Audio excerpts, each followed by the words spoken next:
Hey guys, today I'm going to show you what I've done to my little fishing kayak. If you watched my first video about it, didn't have anything on it. I didn't have anything for it, just the kayak and the paddle there. And I did make a little seat, but... Alright, so on Easter, me and my dad went ahead and did some stuff like here.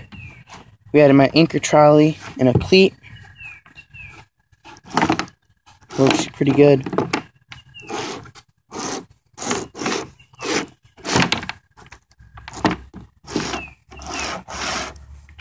Alright, so I'm going to just kind of show you what we did. What I did was we went to Menards, bought some small,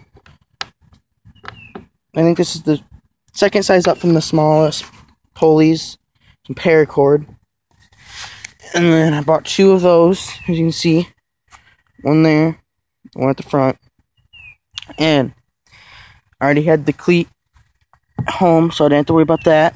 I already had pad eyes, we bought those earlier. Then what I did was I just measured it out, took a loop here, and I did I think like 2 or 3 twists around, put it back through and pulled it tight, and that's the knot I got. Took my lighter, just burnt the ends, flattened them down. Now that's that. Got my cleat here. Same setup on the back with the pulley. Got my little seat, just sits inside there. And then I got an anchor.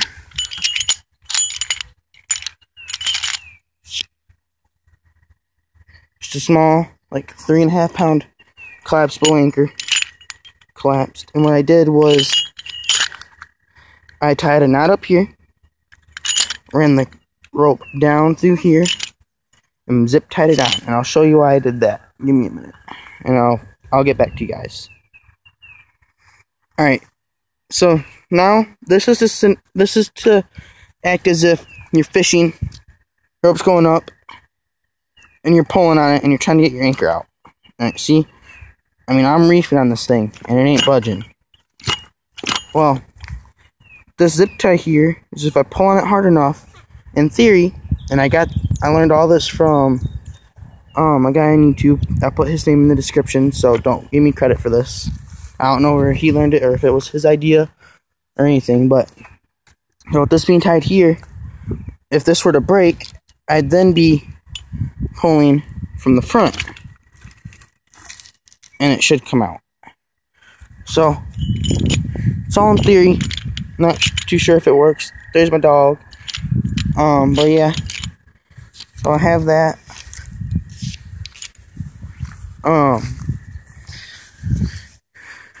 I have carabiner on here. Just did that same knot. And what I do is, once I reach the depth that I want, I'll run this through, pull it taut, and then I'll cinch it down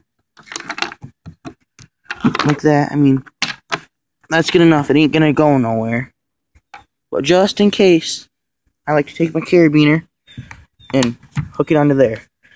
That way, if something were to happen and this were to get all untangled,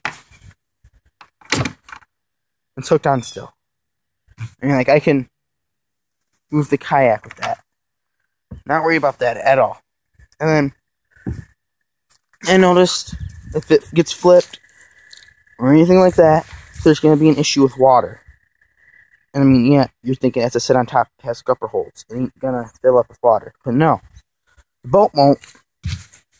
What will happen is the seat will. The back of the seat,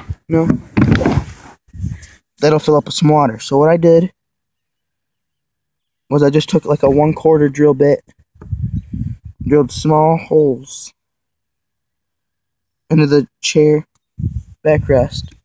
One here, and one here. And what that does is, if I ever flip over and I come up here to drain it, I just gotta go, and then all the water will drain out through those holes. So yeah, that's my little fishing kayak so far. I still need to get. I'm thinking I'm gonna take like 1/2-inch PVC pipe and an end cap, stuff it down in here, put a rod mount. That should work good.